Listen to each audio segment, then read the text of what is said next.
Good afternoon. I am Leslie Dannon Rosenthal, and I'm proud to be a board member of the Jewish Council on Public Affairs. Welcome, everyone. JCPA is the network hub of 125 local JCRCs and 17 national partner organizations. We educate you and our network so that you can more effectively engage with the outside world.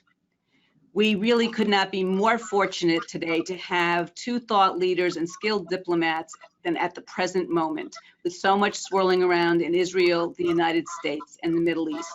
More about that in a minute. You can ask questions in the question chat box. We will do our best to pose as many of your questions as possible.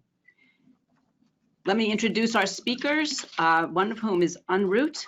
Ambassador Dennis Ross is counselor and William Davidson Distinguished Fellow at the Washington Institute for Near East Policy. He served 2 years as Special Assistant to President Obama and a year as Special Advisor to Secretary of State Hillary Rodham Clinton. For more than 12 years, Ambassador Ross played a leading role in shaping U.S. involvement in the Middle East peace process and dealing directly with the parties in negotiations. Ambassador Ross was U.S. point man on the peace process in both the George H.W. Bush and Bill Clinton administrations. Ambassador Ross worked closely with Secretaries of State Jim Baker, Warren Christopher, and Madeleine Albright. Ambassador Ross served as director of the State Department's policy planning staff in the first Bush administration.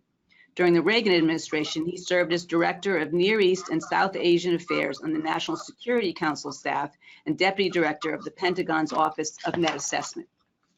David Makovsky is the Ziegler Distinguished Fellow at the Washington Institute and director of the Project on Arab-Israel Relations. He's also an adjunct professor in Middle East Studies at Johns Hopkins University's Paul H. Nitze Advanced School of Advanced International Studies. In 2013-14, he worked in the office of the U.S. Secretary of State, serving as a senior advisor to Special Envoy for Israeli-Palestinian negotiations. Before joining the Washington Institute, Mr. Makovsky was an award-winning journalist who covered the peace process from 1989 to 2000. They've recently published a really terrific book, and we're here to discuss the context of your book in terms of Israeli leadership, and really, what a day, what a week for us to have you here. We are really, really grateful to have your expertise. And I promise the audience that we will get more into the details of the book, but given the week's events and the day's events, it's as if you wrote this book with these kinds of moments in mind. And I want to first address the statement earlier this week from Secretary Pompeo about the settlements, and then want to get your opinions, your thoughts on today's announcement by Attorney General Mandelblit that Prime Minister Netanyahu would absolutely face indictment, and how that also relates to the issues of Israeli leadership. So let's start with Secretary Pompeo's announcement first. He announced that the U.S. no longer views Israeli settlements as a violation of international law. What does this policy change mean? How do you think it came about? And what are the implications for Israel and for the United States' relationship with Israel? All right, so let's start with the basic question of what is the significance of the change of the Pompeo announcement? In practical terms, it doesn't really change much at all. The reality is that the policy of every administration after Jimmy Carter's was not to treat the settlement issue as a legal issue, because you were not going to resolve it through the International Criminal Court or through the International Court of Justice. This was not going to be something that was going to be resolved except by resolving it through negotiations between the Israelis and the Palestinians. Settlements was always one of the permanent status issues to be resolved. So every administration from basically Ronald Reagan on treated it not as a legal issue, but as a political issue. Now, it is true that President Obama took a step towards the legal issue by referring to settlements as being illegitimate. But when you say illegitimate, illegitimate is still a political statement. It's not a legal statement. The Obama administration did abstain on a resolution in December of 2016, in which settlement is referred to as representing a flagrant violation of international law. Now, that, by the way, is language that existed in previous resolutions that went back, by the way, over the years. It is true that the George H.W. Bush administration at one point abstained on a resolution with similar language, but that was prior to the Oslo process, prior to the time that the Israelis and Palestinians, with the U.S. as a sponsor, had made it clear that this was one of the issues to be resolved through negotiations. On the one hand, what Secretary Pompeo has done is, in a sense, formalize what had been a practical policy of the United States, even if it had not been a formalized policy of the United States. The significance of what he did, I would say, was more for its symbolism and its psychology. The timing of it, if the administration still has a desire to present its plan, which I think is an open question, the timing is at best strange. If you want to present such a peace plan, one of the things that you're going to want to do is to put yourself in a position where you have at least some potential, not with the Palestinians, because they view the Trump administration as being hostile to them. Leaders, you would try to expand the political space for them if they were going, in fact, to at least find a way to tacitly support or at least not oppose the plan. By announcing this, Pompeo pretty much took away whatever political space they might have. So in practical terms, it doesn't change a whole lot. In psychological and political symbolism, it changes quite a bit. It makes it less likely that Arabs would find a way to at least not oppose the Trump plan if it's ever presented. And I would say for the settler movement, especially the more extreme part of the settler movement, they probably would try to seize upon this to justify annexations, which when we talk about our book, Be Strong and of Good Courage, one of the things that we are saying is the critical challenge Israel's going to face soon is that they're going to become one state for two people if they continue to build outside of the settlement blocks. And because of the weight of the settler movement, politically, it takes courage to be able to make a decision to, at a minimum, stop building outside the blocks. So this, I think, increases pressure from the right to continue to try to take advantage of the moment. But given the other events of today that we'll talk about shortly, I'm less convinced that we're going to see the ability of the right to actually begin annexation, but we can get into that. But David has now arrived, so we are, in fact, right now the dynamic duo. Right. So we're really fortunate to have both of you. To say we're glad to have you address the question of the day isn't to say that this is a happy moment. So if you could talk to us, your book, Be Strong and of Good Courage, talks about the need for strong Israeli leadership just at this moment to make difficult decisions. And the whole question of any Israeli prime minister at this point, given what happened yesterday and today's announcement of the indictment of Prime Minister Netanyahu, really needs. Please help our audience, comprised mostly, if not entirely, of JCRC professionals and their constituents. Help us understand this and help us be able to talk to the Jewish community about this really difficult issue. All right, so I'm going to start, and then since David's here, I'll let him follow on. I want to make one point very clear to put all this in perspective. For anyone who doubts the character of Israel's democracy, you got a very vivid reminder today that Israel is a country that is ruled by law and there's a separation of powers. There is no other country in the Middle East where it would have been conceivable that the Attorney General, someone appointed by the leader, someone who had been the cabinet secretary, someone who had been very close to the leader, would have come out and indicted that leader. It is impossible to have taken place in any other state in the Middle East. So the first thing I would say, you're right, it's a sad day that we have a prime minister who's indicted, but it's also a reminder of the character of what Israel is. And so you now have what will be a judicial process that will take place. and the Attorney General has made it very clear in making this statement that and making this decision to go ahead and indict, that he felt the evidence required him to do so. He also stood up and very strongly defended the law enforcement agencies, and he basically took on what he sees as incitement against the law enforcement agencies within Israel. David, you want to add? No, I think you said it very well, Dennis, that the resilience of Israel's democracy is something that should be front and center in people's mind. It was very saddening to me, and Dennis as well, that in part of this whole debate over the indictment, Israel's law enforcement agencies were kind of dragged down by partisans. And I think they proved that they are strong enough to withstand all sorts of political shocks coming at them. And that is something that should not be lost. I'm happy to go through, how this impacts on the, the political impasse, if you like. I have some thoughts on that.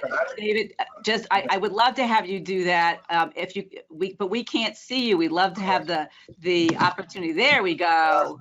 Right. Okay. Can you see me there? Now I can see a little bit of you. All right. Do it that way. Is that better? There we go. Okay. Right, so Now we've got you in a little bit of Ambassador Ross, so we'll work it out. Okay. Look, I would think on the political implications of this, I think it was smart of Mandelblit, the Attorney General, to wait until the Gantz's mandate had basically expired, that no one could accuse Israeli law enforcement of somehow being even optically being seen as somehow in cahoots with a political calendar. I think that's important. There is a 21-day kind of political overtime period that is a neutral period that any member of Knesset could get 61 signatures. And so it's happening in that 61, in these start of these 21 days. I tend to think there have been two main sticking points in the negotiation to have a power sharing arrangement between blue and white of Gantz and Netanyahu's Likud. And that has been one about, who goes first, although it sounds silly, but for Netanyahu, under the law, although it is kind of gray, it suggests the prime minister could stay in, even if he's indicted up until the last appeal on the Supreme Court. But it's been important to him to go first. But if he is incapacitated, that's President Rivlin's compromise idea. Yes, you go first, but if you're indicted, you're incapacitated. So Netanyahu accepted the principle of being incapacitated, but without defining the term. So his view is, well, look, the incapacitation should start not when the Attorney General makes the announcement, but when the court case begins, or even when the evidence within the court case is put forward. He has a very minimalistic interpretation that he will be in the security cabinet. He will be a very active participant, even if Gantz, his deputy, is essentially acting prime minister. He's prime minister, but Gantz would have the authority.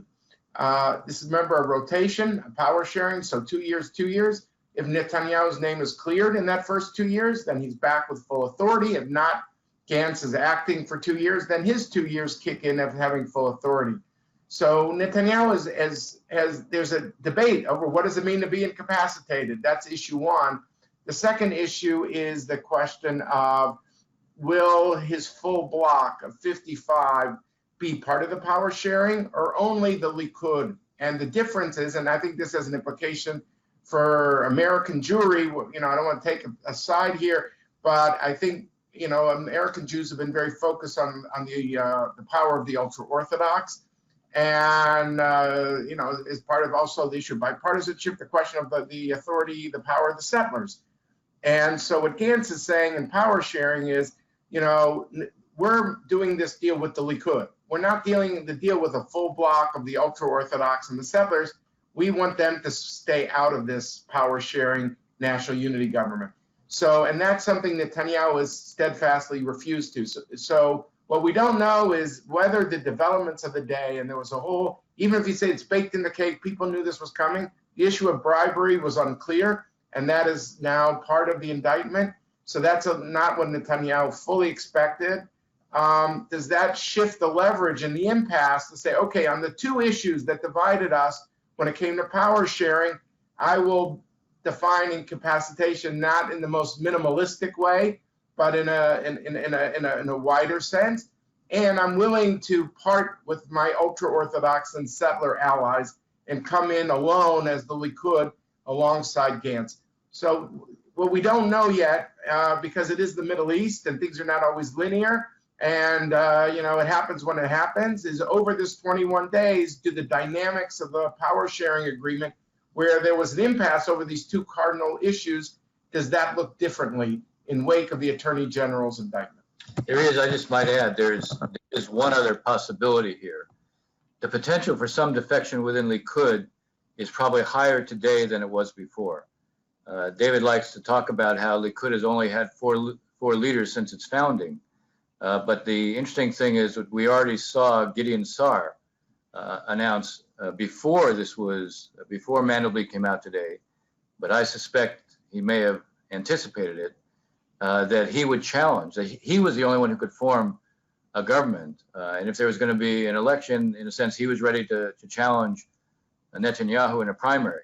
So this may be an indication that you could see some movement within Likud with the prospect now of the next 21 days. And what David was raising, which I think is important, is that if Netanyahu looks like he's not prepared to move on these two sticking points at all, it'll make him appear to be the one who absolutely was the reason there had to be a third election, which is going to damage Likud. And that could be a reason why you could see some defections within Likud. So these are what we'll be watching, and these are kind of the indicators to be looking out for over the next 21 days. Thank you. So you write about Israeli prime ministers making big decisions. I just want to widen this out for a second. Decisions that altered the course of history. And if you would talk about some of the most fateful decisions that the Israeli prime ministers that you focus on made, and which were the best decisions that they made in your judgment, and which were the worst, to be dramatic? Well, that's a really challenging question. So why don't I will tell you what I think are the best decisions. By the way, this is not one that the two of us have ever discussed.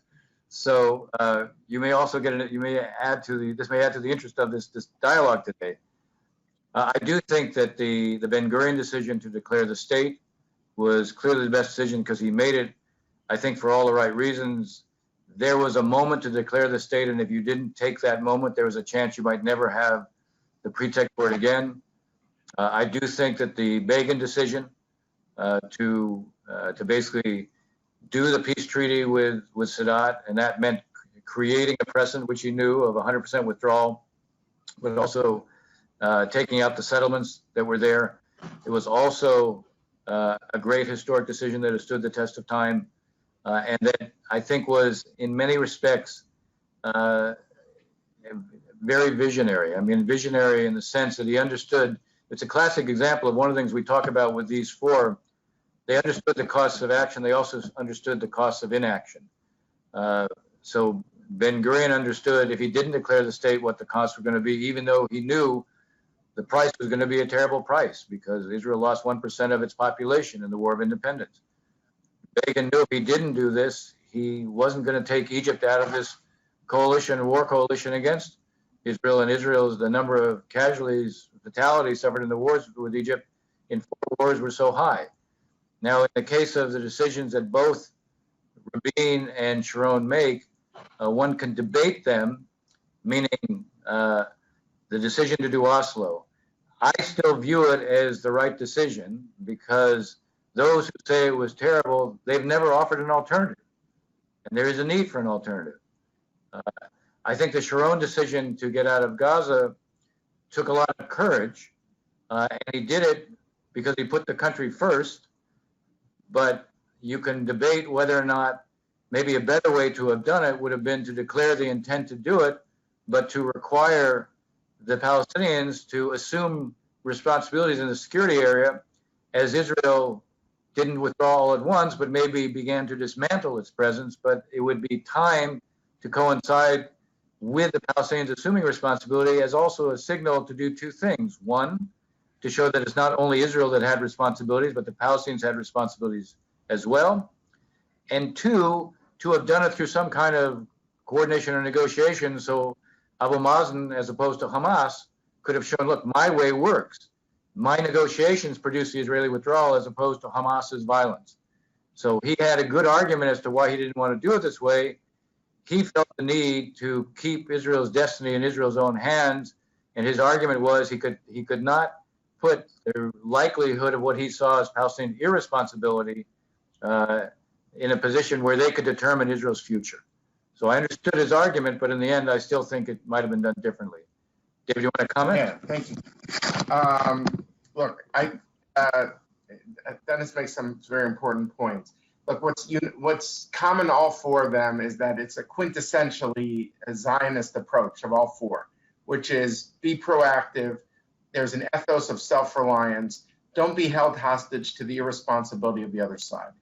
And, sometimes you have to step back. I mean, clearly 48 was the decision of which all subsequent decisions rest, which is to declare the state.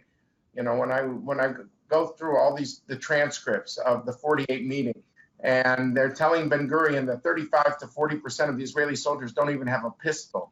And you think how far Israel has come, that its GDP today has passed Japan, France. It's remarkable, and that it's a regional military power, the strongest from Marrakesh to Bangladesh. I mean, as they say, it is. You lose a sense of perspective. So I think it's the decision that is obviously foundational, but it's important to know how far Israel has come from that big decision. And Ben Gurion was facing very difficult odds.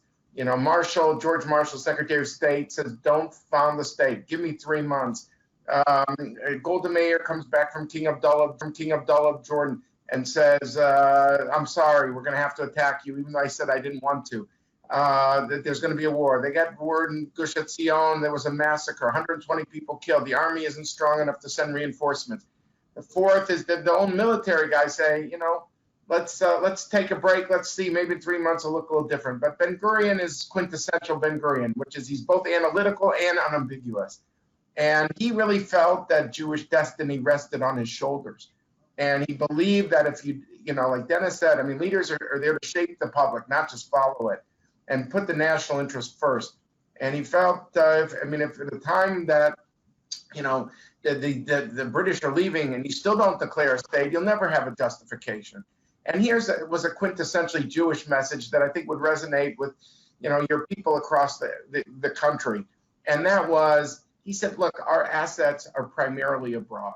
The people who want us to succeed are the Jews around the world. They're willing to give us money. They're willing to give us people. We have the DP camps. We still haven't gotten them from the Holocaust. And, the weaponry was mostly in Czechoslovakia. It hadn't come because the British prevented it from coming in. All we need as Jews is control of our borders.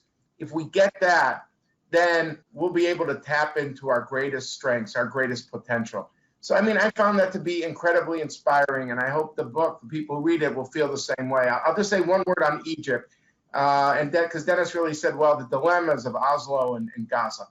Look, sometimes we also don't step back. When you think of the fact that Israel faced wars, 48, 56, 67, 73, peace with Egypt ended the interstate war period. I'm not saying you don't have Hamas and Hezbollah, but thank God they still don't have an air force. They don't have tanks. It's a different kind of warfare. Iran is Iran. They're not Arabs, they're Persians.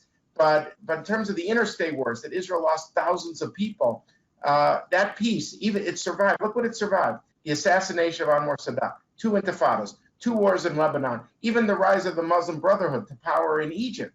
It's remarkable. And Israel's GDP, 40% plus used to go to the military or servicing the military debt. Now it's under 5%. So what's the difference in today's world? Over $100 billion a year with a B. That means money can go to universities, hospitals, schools, roads. And we forget what it means that Israel doesn't have to face war. It doesn't pay the ultimate price on the battlefield of its soldiers, but also financially is able to divert money to more constructive causes that can build the state and has brought it as far as it's come today. So let me follow that thought through to the last chapter of your book, where you focus on the crucial decision facing whoever Israel's next leader is going to be, and that is Israel going to be a Jewish democratic state, and how we're going to do that. And you talk about Israeli political leaders, government leaders, as well as the general Israeli public's willingness to let things stand as they are on the West Bank, because life inside Israel is relatively good. I say that as someone who has sat under the Iron Dome.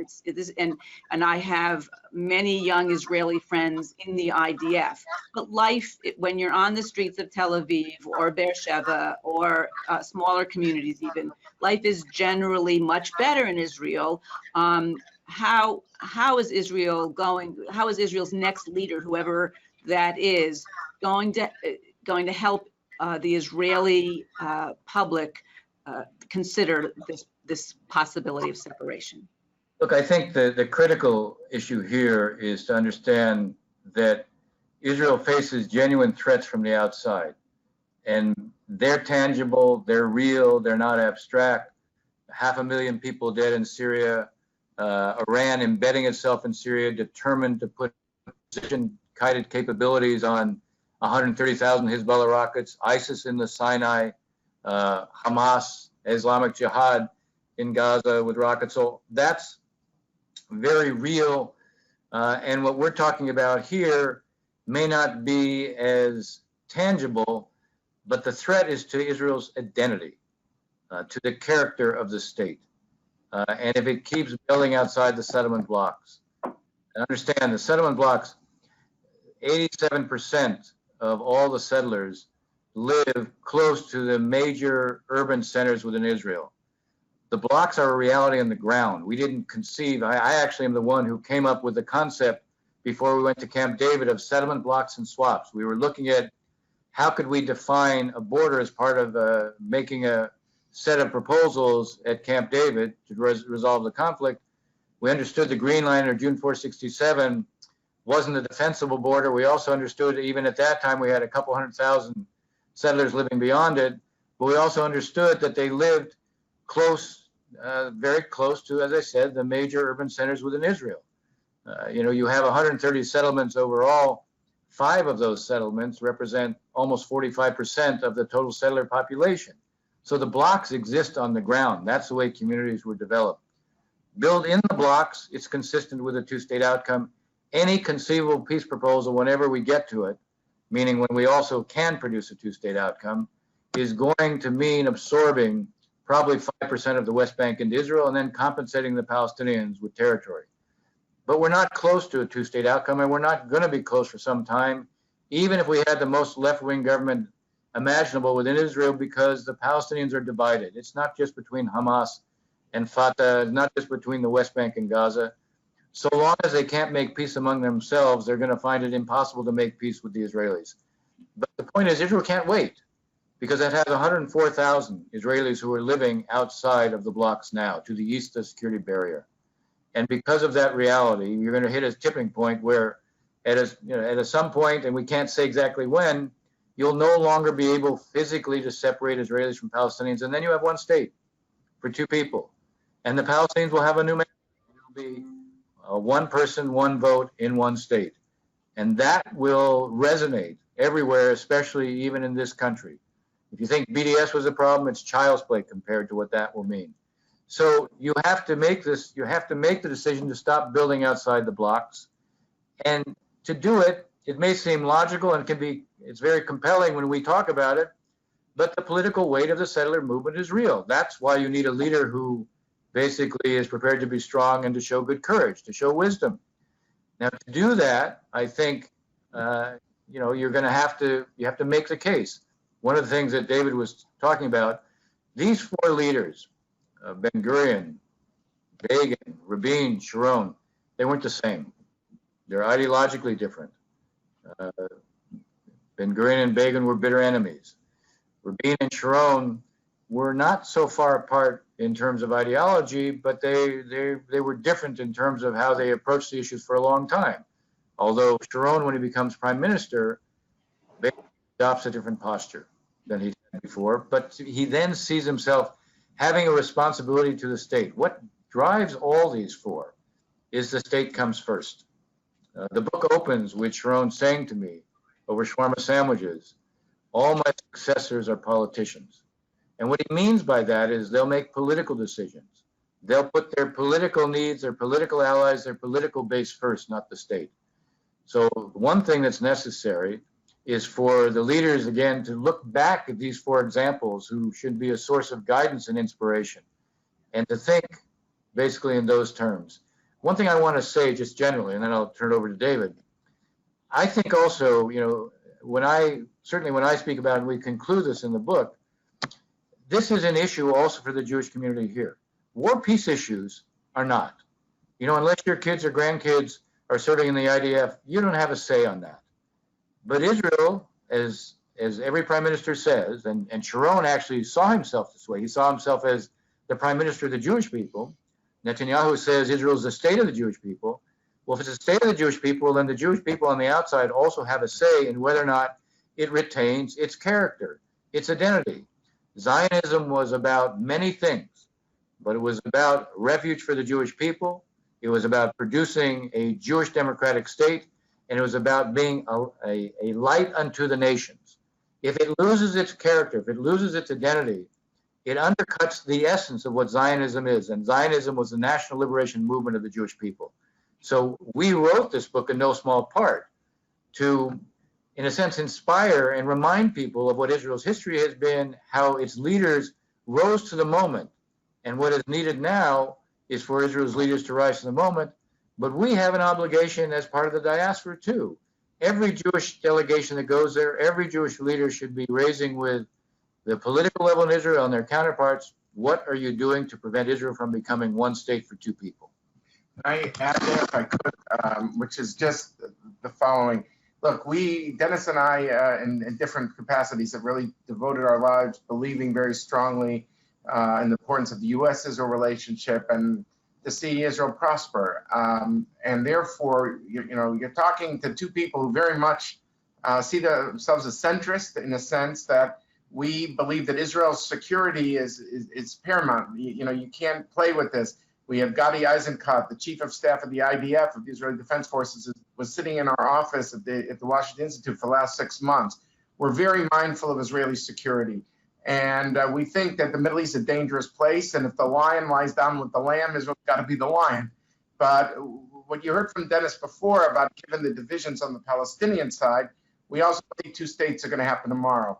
Our fear is the following. Whenever it's all or nothing in the Mideast, it's nothing.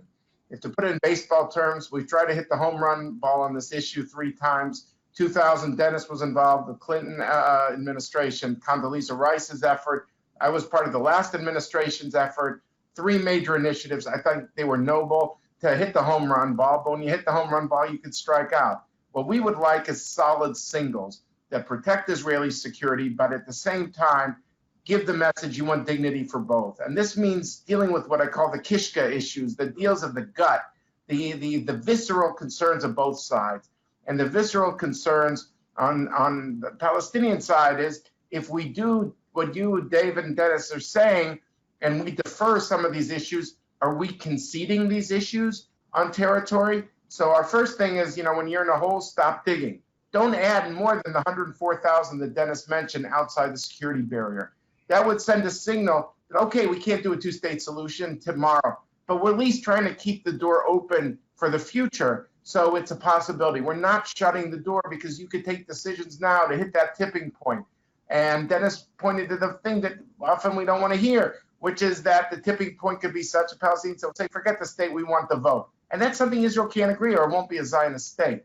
They'll just isolate Israel. But we also think the Palestinians have to take issue. We don't think everything is on the Israelis.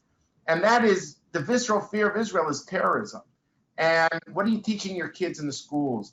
And specifically, you have this thing, pay to slay. Relatives of perpetrators of violence are getting stipends that are triple the national average. And we know this from Shin Bet interrogators who have thwarted attacks. They said, why are you perpetrating violence? He said, I know that my family will have a high salary for the rest of their life. We got to end that, because that doesn't convey partnership. We're looking for what is politically hard for each side to do, you know, just a few things, the singles that would at least convey I'm a partner. And that means don't shut the door to two states, even if you can't achieve it tomorrow, and stop paying relatives of suicide bombers. We think both sides have to contribute. But we reject the idea that aside, because we want to see progress on the Palestinian issue, are willing to sacrifice Israeli security. In fact, we find it's the generals in Israel who, more than anyone else, keep saying, if you don't find a way to make progress, you're risking us much more, because things are going to blow up and we'll be a binational state, and that's the antithetical to Zionism. So we really see security issues and incremental, gradual progress as being not just reconcilable, but fully consistent. Thank you. I just want to remind our audience that you can submit questions by clicking in the chat box that you see on your screen. I want to widen out just a little bit, because it's been said that democracies get the leaders they deserve. And you point out to various points in Israeli history where Israeli prime ministers did make the big decisions. It seems today that democracies are increasingly electing leaders, not just in Israel, but around the world, who are not able to elect such leaders, or placing constraints on those leaders, making decisions difficult, if not impossible. Has something changed structurally or culturally, whether it's here in the United States, in Israel, around the world, that makes it harder to elect such leaders?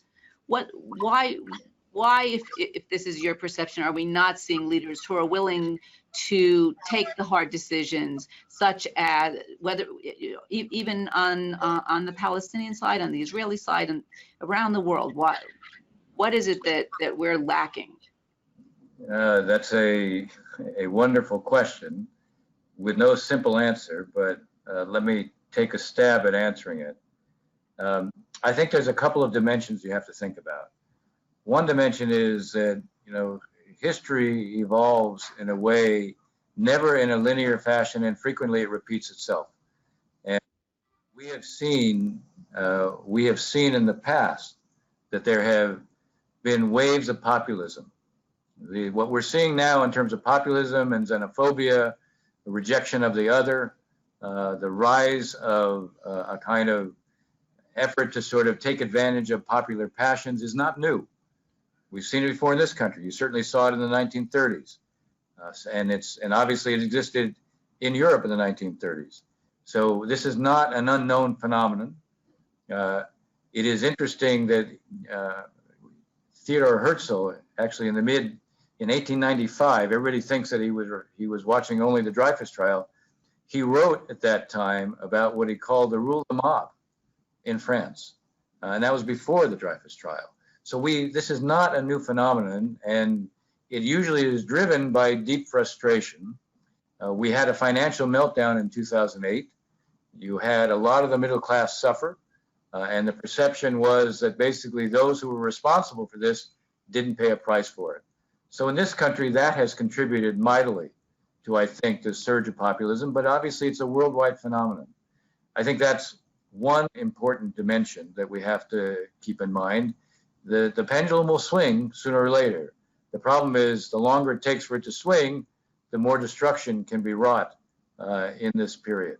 So I think this is one thing I think that's very important to keep in mind. A second factor is the reality of social media, which changes the basis on which people get information, and it also changes what is real information, which information that is not. I mean, it's interesting. People should go back and read the book that George Orwell wrote in 1948 called 1984.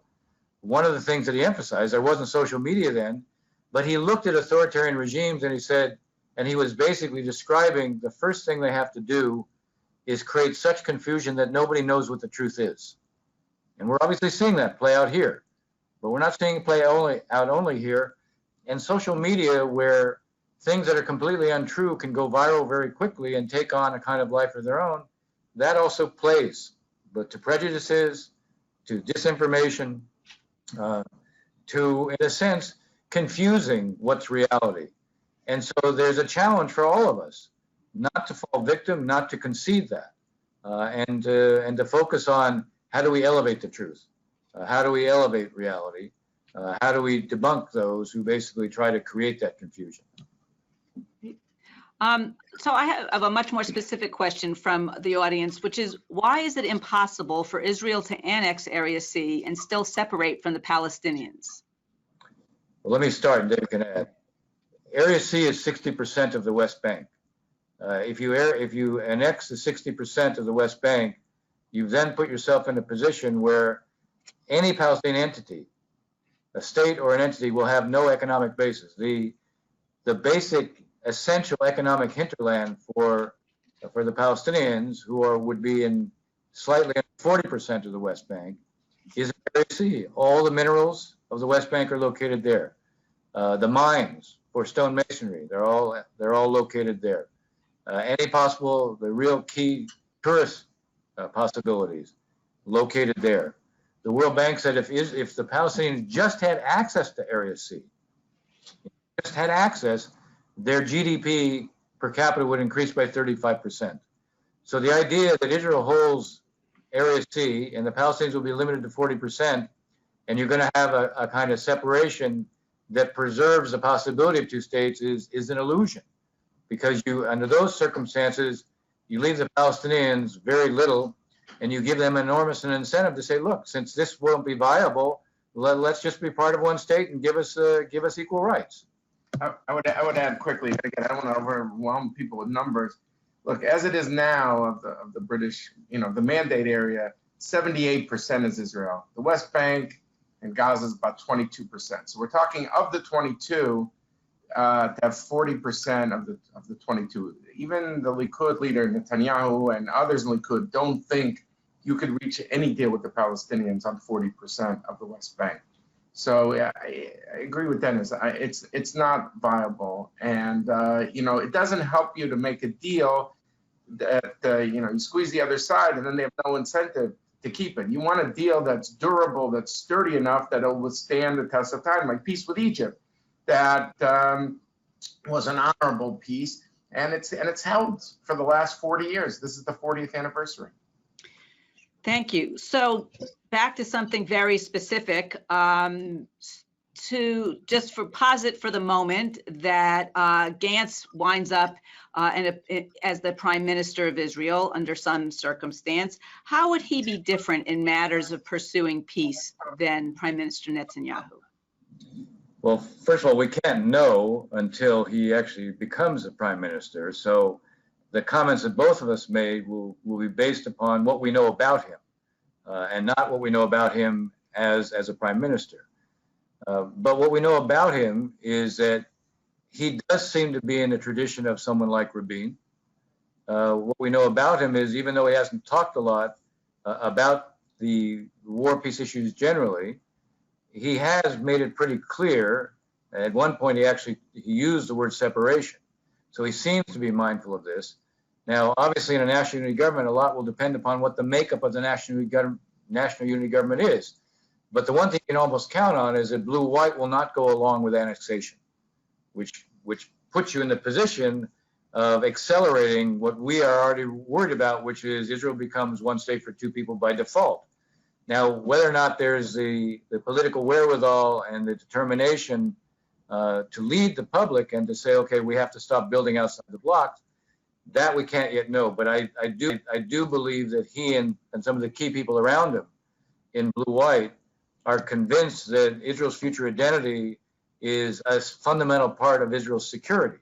And that, I think, their instinct will lead them in the direction that the two of us are talking about, that is required for Israel. And again, there's something about Gantz that also makes him more likely, because he wants to be seen as someone who builds consensus in Israel, but also leads it, that is consistent with what we talk about with these four leaders. Again, they spend a lot of their time thinking about how could they educate the public, because they understood their responsibility was to lead it, and not to follow it.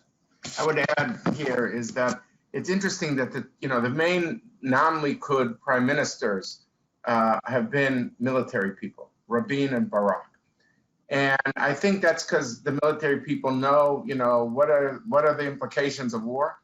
And it's important, because some of your viewers, they might assume military equals militaristic. But anyone who knows, who has kids in Israel, who has friends in Israel, that they're a mandatory draft for 3 years. The military people pride themselves on pragmatism. That they want an accommodation with the Palestinians doesn't mean they agree with all of what the Palestinians are demanding, but some form of accommodation to avoid this one state for two peoples approach, to avoid Gaza being a pressure cooker. And I'm convinced that Gantz, Dennis mentioned about coming from the Rabin tradition.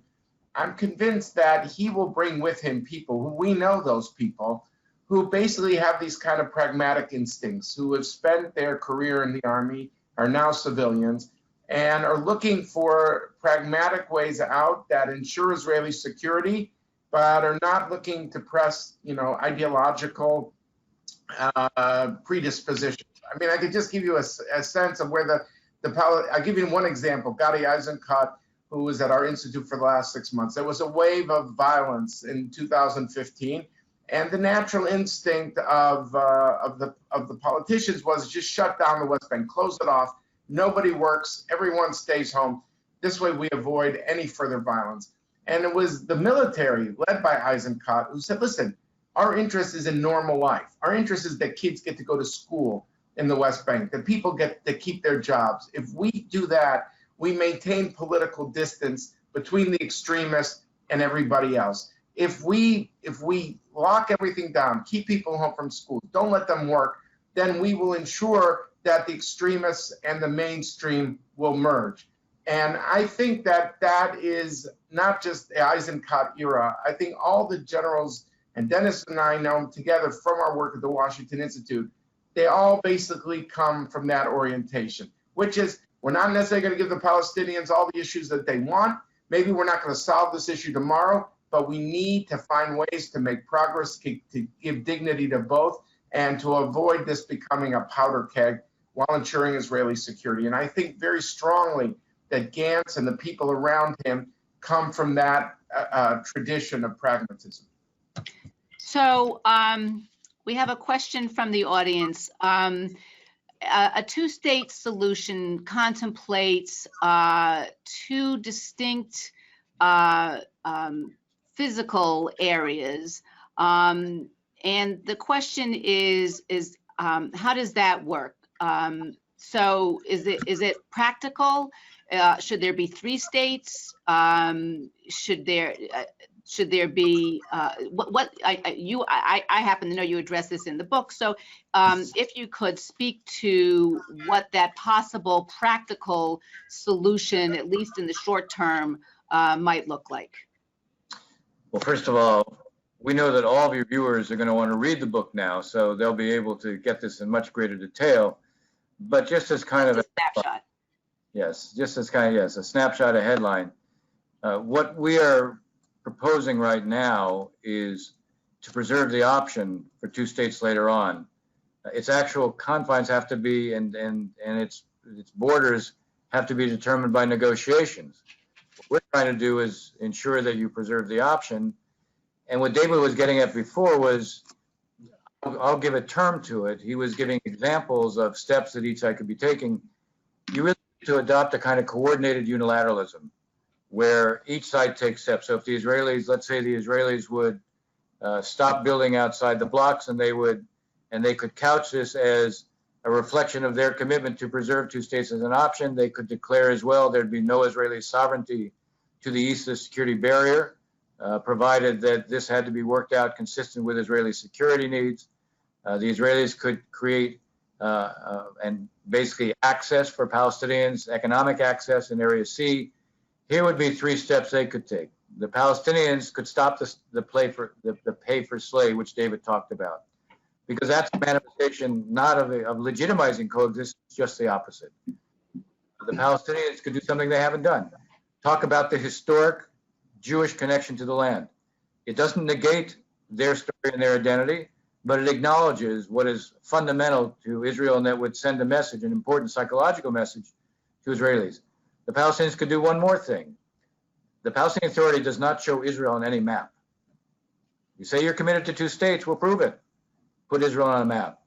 Now here's 3 steps that each side could take that changes the circumstances. We can't produce 2 states tomorrow anytime soon. And the idea of 3 states doesn't work because the Palestinians are never accepted. Palestinians already see themselves as the weakest of all players.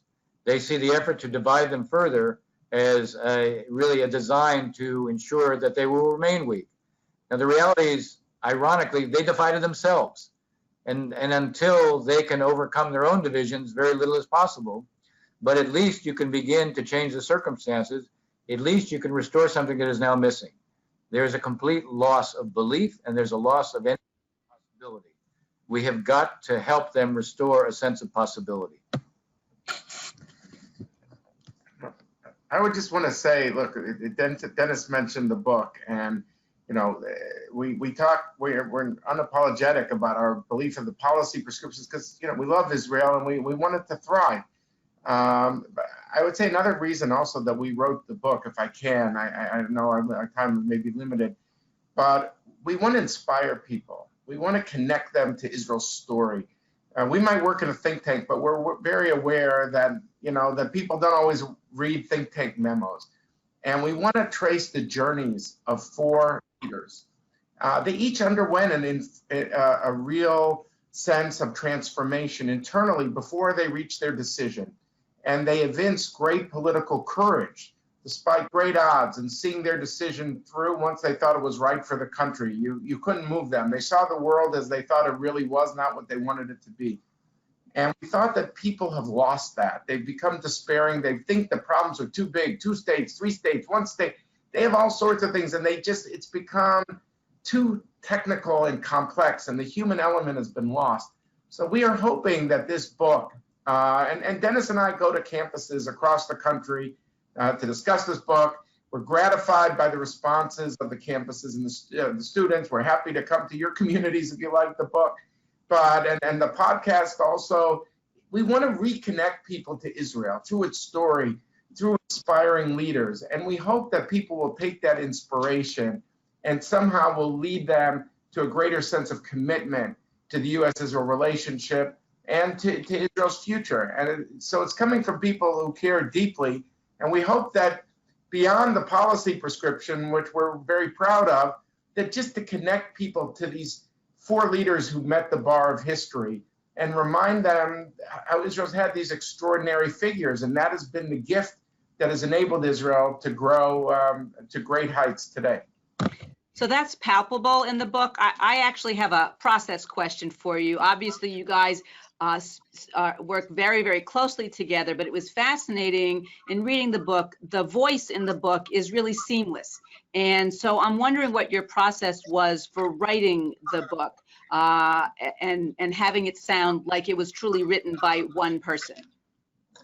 Oh, well, that's because we're seamless. I think look, we went through a process of talking everything through.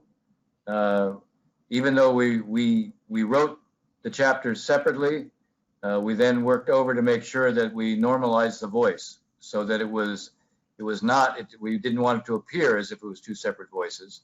And so, you know, that developing a book that way allows you to actually write it more quickly, even if it takes some time to ensure that you have a kind of seamless quality to all the chapters. But, you know, this was a book that we conceptualized together, and then we talked about what we would do in each of the chapters, and then we wrote the chapters. And I do think, I mean, your reaction to it is quite similar to what we hear from most people. I think picking up on something that David said, I think what people are really struck by the biographic profiles, because they've been separate biographies of these 4. They've never been combined in one place. David likes to refer to it as kind of an Israel profiles in courage.